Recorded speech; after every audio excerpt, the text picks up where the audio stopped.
Bonjour à tous. Bienvenue au bulletin d'information à Top News. Au sommaire. Syrie. La Turquie n'a pas été utilisée pour les frappes de la coalition.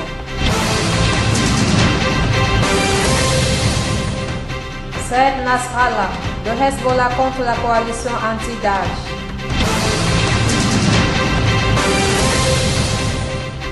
La justice française suspend l'enquête pour corruption visant l'ex-président Sarkozy.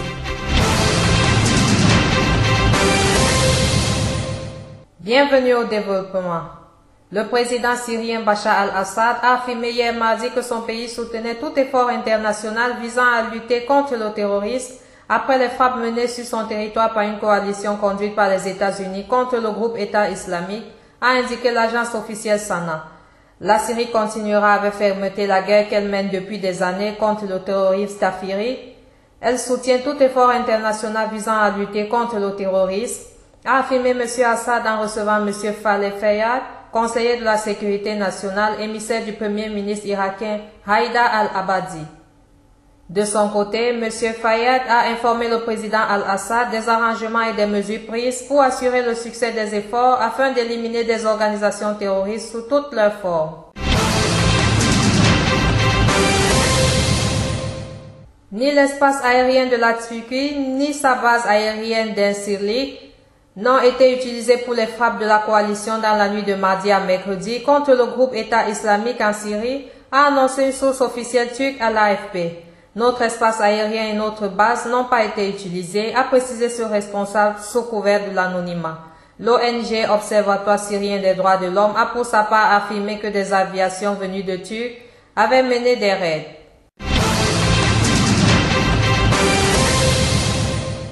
Liban. Le secrétaire général du Hezbollah, Saïd Hassan Nasrallah, a affirmé mardi soir lors d'un discours transmis en direct par la chaîne Al-Mana que le Hezbollah est contre le principe de toute intervention militaire étrangère dans la région. Bien que le Hezbollah s'oppose et combat Daesh et les mouvements tafirites, il est également contre la coalition internationale anti-Daesh, a expliqué Saïd Hassan. Il a ajouté que les États-Unis sont la source du terrorisme dans le monde et le soutien principal de l'entité sioniste.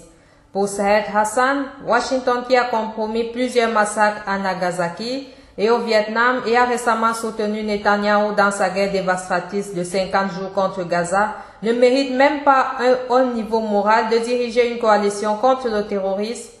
Il a également abordé le dossier des soldats libanais pris en otage par les tafiristes du Front Nosra. Il s'est prononcé en faveur des négociations en position de force avec les ravisseurs en vue de parvenir à une issue dans cette cause nationale et humaine.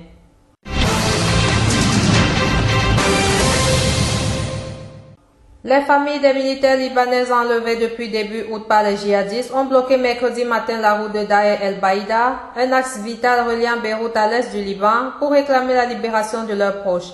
Les manifestants ont dressé des tentes au milieu de la route au niveau du village de Fallouga. Les familles avaient déjà bloqué cet axe sur la route de Damas lundi durant plusieurs heures. Le président égyptien Abdel Fattah al-Sisi s'est dit prêt à former les troupes libanaises pour combattre les terroristes, rapporte le quotidien An-Nahar publié mercredi. Citant une source ministérielle, le journal révèle que le président égyptien, en marge de l'Assemblée générale de l'ONU à New York, a affirmé au premier ministre libanais Tamam Salam que le Caire était prêt à aider autant que possible. Nous sommes prêts à aider des unités de l'armée libanaise et les entraîner à faire face aux terroristes, aurait-il dit.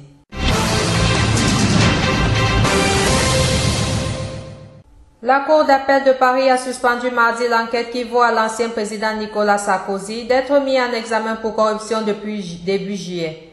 Soupçonné d'avoir tenté d'obtenir auprès d'un magistrat des informations dans un dossier judiciaire le concernant, a appris mercredi l'AFP de sources proches du dossier. Cette décision de la présidente de la Chambre de l'instruction n'a pas à être motivée et n'est pas susceptible de recours. Elle offre un répit à M. Sarkozy, même s'il reste mis en examen.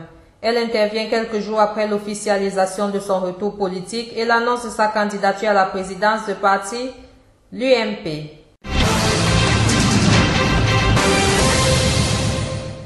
Autre titre. Des frappes de drones américains contre un camp présumé d'insurgés ont fait au moins 8 morts mercredi dans les zones tribales du nord-ouest pakistanais, Un repère de talibans à la lisière de l'Afghanistan ont indiqué des sources sécuritaires. Les bombardements aériens ont eu lieu dans le village de Lawara Mandi, situé à une cinquantaine de kilomètres à l'ouest de Minracha, chef-lieu du Waziristan du Nord, l'épicentre régional de la mouvance djihadiste, qui est le théâtre depuis la mi-juin d'une opération des forces pakistanaises. Des drones ont tiré 2 missiles, chacun sur un camp et un véhicule.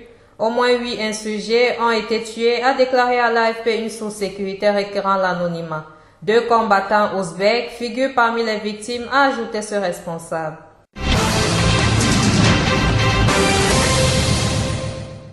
Australie. Un jeune homme soupçonné de terrorisme par les renseignements australiens a blessé 2 policiers à coups de couteau avant d'être abattu.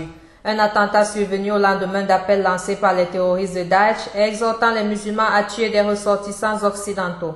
L'Australie, qui vient de relever son niveau d'alerte face aux dangers représentés par les combattants australiens de Daesh, de retour du Moyen-Orient, avait fait savoir qu'elle prenait les dernières menaces très au sérieux.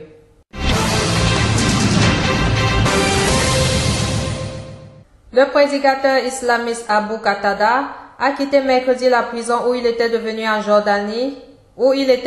en Jordanie après son acquittement des accusations des terroristes, selon un photographe de l'AFP.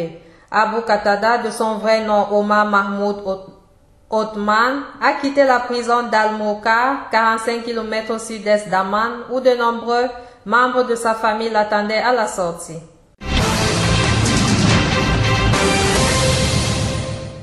Enfin, le Fatah du président palestinien Mahmoud Abbas et le mouvement islamiste Hamas, qui contrôle de facto Gaza, ont entamé mercredi au Caire des discussions pour tenter de relancer leur fragile gouvernement d'union, a constaté un journaliste de l'AFP. Les pourparlers vont porter sur le retour du gouvernement d'union dans la bande de Gaza et l'exercice de ses prérogatives sans entrave, a affirmé le chef de la délégation du Fatah, Azam al-Ahmad.